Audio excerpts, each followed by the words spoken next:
Hello students, good evening. Welcome back on my YouTube channel. Today we will start our next chapter, that is chapter number 8, force and pressure. Okay, what is force and what is pressure? Simply अगर आप बात करें तो force means बल और pressure means दबाव। ठीक है, तो इनके बारे में आज हम डिटेल में इस चैप्टर में करेंगे। और बल क्या होता है, किस तरीके से लगता है, कौन से ऑब्जेक्ट पर किस तरीके से बल जो है लगता है और उसका क्या इम्पैक्ट पड़ता है, और प्रेशर का जो है डिफरेंट ऑब्जेक्ट के ऊपर क्या इम्पैक्ट पड़ता है और कहाँ कहाँ पर हम प्रेशर लगाते हैं, किस तरीके का प्रेशर होता है। ओके, तो इसके बारे में हम पढ़ेंगे। So now let's start. In class 7th you have learned how object move. Do you recall how we can decide whether an object is moving faster than the other? What does the distance moved by an object in unit time indicate? You also we know that a moving object like a ball rolling on the ground slow down. Sometimes it may be change its direction of motion. It is also possible that the ball may slow down and also change its direction. तो seventh class में आपने पढ़ा है कि object किस तरीके से move करते हैं। अगर आपको याद होगा तो ऑब्जेक्ट पहले मूव करता है फास्टली, फिर वो धीरे धीरे स्लो हो जाता है। तो क्या रीज़न है जिसके पीछे वो मतलब स्लो डाउन होता है, तो किस क्यों होता है। ठीक है, और जैसे कोई ऑब्जेक्ट है रोल कर रहा है, ठीक है, स्टार्टिंग में वो फास्टली रोल करेगा, फिर वो स्लो डाउन हो जाता है और कई बार जो है वो डायरेक्शन चेंज हो जाती है उसकी, ठीक है, उस ऑब्जेक्ट की मूव करते करते, और डायरेक्शन ऑफ मोशन चेंज हो जाता है। तो क्यों होता है? It is also possible that the ball may slow down and change its direction. Have you ever wonder what make an object slow down or go faster or change its direction of motion? तो अगर आपको याद होगा, थोड़ा सा आपने इसके बारे में पढ़ा है, जस्ट इंट्रोडक्शन दी थी। तो कभी भी कोई ऑब्जेक्ट जब वो स्टार्टिंग में फास्टली मूव करता है, उसके बाद अगर आपने उसकी ऊपर जो फोर्स है उसको हटा दिया तो वो अपने आप स्लो डाउन हो जाता है। तो ऐसा क्यों होता है? क्योंकि फ्रिक्शन लगती है उस ऑब्जेक्ट की सरफेस के साथ, फ्रिक्शन होती है जिसकी वजह से उसकी जो एनर्जी है, जो फोर्स उसके ऊपर लगी होती है, वो स्लो डाउन हो जाती है और वो ऑब्जेक्ट जो है वो मूव करना बंद कर देता है। ठीक है, याद होगा आपको। तो let us recall some of our everyday experiences. What do you do to make the football move? And what do you do to make a moving ball move faster? How does the goalkeeper stop a ball? A hockey player change the direction of the moving ball with the flick of a click stick? And how do fielders stop a ball hit by a batsman? In these all situations, the ball is either made to move faster or slower or its direction of motion is changed. तो ये जितने भी इसमें activity बताई है, तो इसमें क्या है, हर एक चीज़ में जो है बॉल को या तो फास्ट दौड़ाया जा रहा है, या तो स्लो डाउन किया जा रहा है, या उसकी डायरेक्शन चेंज की जा रही है। तो आपने देखा होगा कि किस तरीके से गोल कीपर जो है स्टॉप करता है बॉल को, हॉकी प्लेयर जो है वो डायरेक्शन चेंज करता है चलती दौड़ती हुई बॉल की, है ना। तो ये और जो फील्डर होता है वो किस तरीके से बॉल को स्टॉप करता है बाय अ बैट्समैन, जो बैट्समैन देता है तो उस फील्डर उसको स्टॉप करता है। तो किस तरीके से करता है? We often say that a force has been applied on the ball when it is kicked, pushed, thrown or flicked. देखो देखो, तो यहाँ पर क्या है, हर चीज़ में क्या लग रहा है, फोर्स लग रही है। ठीक है, तो जो फोर्स है वही रिस्पॉन्सिबल होती है किसी चीज़ को किक करने के लिए, पुश करने के लिए, थ्रो करने के लिए और फ्लिक्ट करने के लिए। What is an force? तो अब होता क्या है force? What does it do the bodies on which it is applied? और किसी भी ऑब्जेक्ट के ऊपर ये लगती है तो ये क्या करती है, क्या इम्पैक्ट उसके ऊपर पड़ता है? We shall be seek answer to such question in this chapter. तो ये सारे जो क्वेश्चन है इनका आंसर हम इस चैप्टर में देखेंगे। ठीक है, फोर्स, अ पुश और ए पुल। तो फोर्स मीन्स सिंपली एक पुश या फिर पुल। पुश मतलब धक्का लगाना, पुल मतलब अपनी तरफ खींचना। तो ये दोनों जो इम्पैक्ट है ये फोर्स के अंडर आते हैं। मतलब ये दोनों जब चीज़ें लगती है तो मतलब फोर्स लग रही है। Action like the picking, opening, shutting, kicking, hitting, lifting, flicking, pushing, pulling, these all are often used for describe the certain task। तो ये सारी जो चीज़ें हैं ना, किसी चीज़ को करने के लिए हम ये सारी चीज़ें करते हैं। ओपन करते हैं कोई चीज़, पिक करते हैं, शट करते हैं, किक करते हैं। तो ये सारी चीज़ें जो है कोई टास्क है उसके लिए तो करते हैं। Each of these action usually result in some kind of change in the state of motion of an object. तो ये जो जितने भी एक्शन है ये सारे किसी ऑब्जेक्ट की जो स्टेट है उसको चेंज करते हैं। Can this term be replaced with one or more terms? Let us find out. तो क्या ये जो टर्म्स है इनको रिप्लेस किया जाता है, जा सकता है? तो चलो देखते हैं। Now next one is the activity 8.1. इसमें हमें बताया गया है कि कौन सा एक्शन जो है लग रहा है उस टास्क को कंप्लीट करने के लिए। Okay, table 8.1 given example, some example of familiar situation involving the motion of an object. You can also add some more situation or replace this given here. Try to identify the action involve in such cases, push और pull, and record your observation. One example has been given for you. ठीक है, तो देखो जैसे यहाँ पर आपके action दिए है, मतलब सिचुएशन है, ये एग्जाम पॉइंट ऑफ व्यू से भी इंपॉर्टेंट है। इस तरीके से ये क्वेश्चन यहाँ से बनता है। और इसमें एक्शन बताया कि कौन सा एक्शन लग रहा है, पुश लग रहा है, धक्का लगा रहे हो, पुल लग रहा है, अपनी तरफ खींच रहे हो, या फिर लिफ्ट कर रहे हो, ऊपर की तरफ उठा रहे हो। ठीक है, तो जो जिस ग्रुप में वो एक्शन आता है पुश या पुल, उसको आपने टिक करना है। तो जैसे यहाँ पे आपने एक बुक टेबल के ऊपर रखी है, उसको मूव कराया, तो जब आप टेबल के ऊपर बुक रखी है तो उसको आप पुश भी कर सकते हो, आगे को धक्का लगा सकते हो, पुल अपनी तरफ भी खींच सकते हो, लिफ्ट उठा भी सकते हो एक जगह से दूसरी जगह रखने के लिए। तो आपको जो एक्शन है वो पुश भी हो सकता है और पुल भी हो सकता है। ओके, तो जो आपने ऑब्जेक्ट के साथ किया उसके हिसाब से आपने इसमें एक्शन लिख देना है। अब दूसरा है opening and shuttling of door. अब जैसे आपने दरवाजा को बंद किया या खोला, तो क्या होगा, पुश भी हो सकता है, पुल भी हो सकता है। लिफ्ट नहीं हो सकता ना, क्योंकि दरवाजा आपने उठाया नहीं। और पुश और पुल इसमें आप एक्शन पे टिक कर दोगे। Drawing a bucket of water from an well. तो देखो बेल कुएं से निकाल रहा है पानी, तो कुएं से निकालेंगे तो पुल होगा। ठीक है, क्यों, क्योंकि खींचा जा रहा है। अब पता है कुआं अंदर की तरफ होता है तो बाहर को खींचना होता है। लिफ्ट लिफ्ट भी करते हैं। ठीक है, जब बाहर निकालते हैं तो उसको फिर एक जगह से दूसरी जगह रखते हैं, और इसमें आपका क्या होगा, पुल लगेगा। And the football player taking a penalty kick. Football player होता है ना, पेनल्टी किक लेता है, तो क्या करेगा वो, पुश करेगा, और इसमें आप पुश लगाओगे। And cricket ball hit by a batsman, तो इसमें क्या होगा, पुश करेगा। तो क्या करेगा, रोकने की कोशिश करेंगे ना, तो पुश करेगा उसको, एंड पुश आएगा। And moving a loaded cart, जब वो कोई भारी आपके पास कार्ट है उसको आप मूव करने की कोशिश करो, तो क्या करोगे, पुश भी कर सकते हो, पुल भी कर सकते हो। पुश करोगे आप, अगर मान लो आप हाइट की तरफ ले जा रहे हो तो पुश करोगे। पुल करोगे आप, खींचोगे अगर वो थोड़ा डाउन की तरफ जा रहा है, क्योंकि उसकी मूवमेंट अपने आप होगी, थोड़ा सा आप उसको जो है क्या करोगे, अपनी तरफ ले जाने की कोशिश करोगे, मतलब छूटे ना हो आपसे। ठीक है, तो इस तरीके से पुश और पुल इसमें दोनों आएंगे। और ये सिचुएशन के बेस के ऊपर। And opening a drawer. अब ड्रॉर आप घर में ओपन करते हो तो क्या करेंगे, पुल करते हैं उसको ना, खींचते हैं उसको ओपन करने के लिए। अगर क्लोज करना होगा तो पुश करते हैं। ठीक है, तो इसमें पुल आएगा।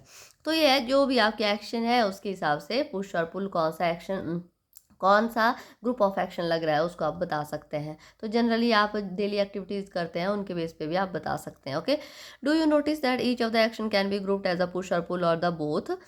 तो क्या आपने नोटिस किया कि कई एक्शन ऐसे हैं जिनको पुश और पुल दोनों में, जैसे यहाँ पर है दो चीज़ें। ठीक है, जिसको पुश और पुल, और ये इनको आप पुश और पुल जो है दोनों एक्शन रख सकते हैं दोनों ग्रुप में। We can infer from this that to move an object it has to be push और पुल। तो हम इनमें जो है डिफ्रेंशिएट कर सकते हैं कि अगर हम किसी ऑब्जेक्ट को मूव करते हैं तो हम इसको पुश करेंगे या पुल करेंगे। In science a push or a pull on an object is called the force. तो यही यहाँ पे डेफिनेशन दी गई है, किसी ऑब्जेक्ट को पुश करना या पुल करना या लिफ्ट करना, that is called the force. Okay, thus we can say that the motion imparted to an object was due to the action of force। तो हम क्या बोल सकते हैं कि किसी ऑब्जेक्ट में अगर मोशन हो रहा है, मतलब गति हो रही है, तो किसकी वजह से होगी, वो एक्शन ऑफ फोर्स की वजह से होगी। When does a force come into play, late us find out. तो कब जो है जो फोर्स होता है वो एक्शन, उसका जो एक्शन होता है वो प्ले में आता है। मतलब आपको फोर्स कब लगता है, ऐसा कि आपने फोर्स लगाई और वो उससे कोई ऑब्जेक्ट जो है चेंज हो रहा है, तब आप उसको फोर्स बोल सकते हैं कि हाँ उस ऑब्जेक्ट के ऊपर फोर्स लगी, उस ऑब्जेक्ट का जो है मोशन चेंज हो गया। Late us find out. Class 6 में हमने पढ़ा है कि जो मैग्नेट होता है ना, वो अट्रैक्ट करता है आयरन के पीस को अपनी तरफ। आपको पता है ये, it is attraction also pull. क्या अट्रैक्शन भी एक पुल होता है। What about the repulsion between the similar pole of the two magnet, it is an push और पुल।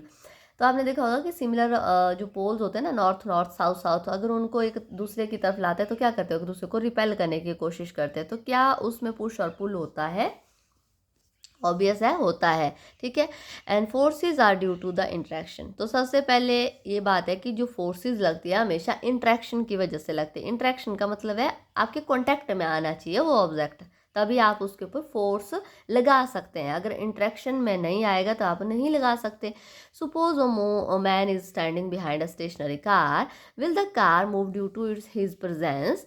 Suppose a man now began to push the car, that is he apply a force on it, the car may begin to move in the direction of the applied force, note that the man has pushed the car to make it move. अगर मान लो एक car है वो रुकी हुई है, आप उसके पीछे खड़े हो जाते हैं, क्या आपके सीधे खड़े होने से वो चल पड़ेगी? नहीं, ऐसा नहीं होगा, क्योंकि आपका उसके साथ इंटरेक्शन होना जरूरी है। आप पीछे खड़े रह रहे हैं तो इंटरेक्शन नहीं हो रहा तो वो मूव नहीं करेगी। अब जैसे आपने उसको हाथ लगाया, थोड़ा सा आपने उसको बल दिया, फोर्स लगाई, तो वो मूव करना स्टार्ट कर देगी। ठीक है, दैट मीन्स इंटरेक्शन हुई तभी वो मूव करेगी। एंड 8.3 जो फिगर है, show that three situation that familiar to you, you can be decide who is pulling and who is pushing this. तो देखो यहाँ पर अब ये जो सिचुएशन है, यहाँ पर आप बोल सकते हो कि कौन किसको पुश कर रहा है, कौन किसको पुल कर रहा है। ये देखो दोनों सिचुएशन दी है। अगर इनको अगर ध्यान से देखोगे तो आपको क्या लग रहा है कि लड़ाई कर रही है। जब कोई लड़ाई करता है तो क्या करता है, एक दूसरे को पुश करने की कोशिश करता है ना, धक्का लगाने की। अब जैसे ही यहाँ पर ये तो अब इनकी फेस को देख के आपको पता लग रहा है कि ये क्या कर रही है, खेल रही है एक तरीके से। तो ये क्या कर रही है, एक दूसरे को, आप खेलते होंगे बच्चे एक दूसरे को हाथ पकड़ के ऐसे घूमते हैं, तो क्या करते हैं, पुल करते हैं, एक दूसरे को खींचते हैं ताकि गिरे ना, है ना। You can decide that the pulling or pushing and both the girls are appear to push each other while the pair of girls in 8.3b these are trying to pull each other. तो देखो ये push करने की कोशिश कर रही है, पुल करने की कोशिश कर रही है। The cow and the man in the figure pull each other. तो यहाँ पे भी दिख रहा है, जो गाय है वो पीछे की तरफ जो लगा रही है, जो आदमी है वो पीछे की तरफ लगा रहा है। तो क्या कर रहा है, ये अपनी तरफ खींच रहा है इसको, और गाय जो है पीछे की तरफ जाने की कोशिश कर रही है। तो ये क्या कर रहे हैं, एक दूसरे को पुल कर रहे हैं। ठीक है, the girls in the two situation here these are applied force on each other, is it also the true for the man and the cow. तो क्या ये जो दोनों सिचुएशन है उनमें और जो काऊ और मैन के बीच में लग रही है फोर्स, क्या वो एक जैसी है? तो देखो ये अपनी तरफ लगा रही है, ये अपनी तरफ लगा रहा है। ठीक है, तो ये एक दूसरे को क्या कर रहे हैं, वैसे ये एक दूसरे को खींच रहे हैं, पुल कर रहे हैं। अगर आप इसमें देखोगे तो एक दूसरे को क्या कर रही है, ये भी खींच रही है, और ये क्या कर रही है, एक दूसरे को धक्का लगा रही है। From this situation we can infer that the least two object must be interact for a force to come into play. तो इन सारी सिचुएशन से हमें ये पता चल रहा है कि कोई भी ऑब्जेक्ट जब वो एक्शन में आता है तो हमें उसके साथ जो है इंटरेक्शन करनी पड़ती है। ठीक है, दस N interaction of object and other object result in the force between the two object. तो जब इंटरेक्शन होती है दो ऑब्जेक्ट के बीच में तभी जो है फोर्स एक्शन में आती है। Okay, now next one is the exploring forces. तो एक्सप्लोरिंग फोर्सेस क्या होता है, let us trying to learn more about the forces. तो चलो और ज़्यादा जानते हैं फोर्सेस के बारे में, कौन सी फोर्स लगती है, क्या बोलते हैं उस फोर्स को। एक्टिविटी 8.2, आपने एक हैवी ऑब्जेक्ट लेना है, जैसे टेबल हो गया, बॉक्स हो गया। ठीक है, आपने उसको मूव करने की कोशिश करनी है। तो आप देखते होंगे कि अगर अकेला पर्सन उसको मूव करने की कोशिश करता है, अगर भारी है तो नहीं कर पाएगा। अगर दो पर्सन उसको पुश करने की कोशिश करते हैं तो आराम से वो कर पाते हैं। Now ask one of your friend to help the pushing the same direction. अगर आप एक डायरेक्शन में दोनों फोर्स लगा रहे हैं तो आराम से वो मूव हो जाएगा। It is easier to move it now, you can explain why. तो ये जल्दी से मूव हो जाएगा, तो आप बता सकते हैं कि क्यों ऐसा हुआ। Now push the same direction. मान लो अब देखो, अब आपने बट अगर मान लो आप एक डायरेक्शन में लगा रहे हो तो आराम से हो जाएगा। अब आपने क्या करना है, आपने उस अपने फ्रेंड को बोलना है कि आप अपोजिट डायरेक्शन में लगाओ। जैसे यहाँ डायरेक्शन दिया गया डायग्राम में, आप जो है लेफ्ट से राइट में लगा रहे हो, राइट से लेफ्ट में लगा रहा है।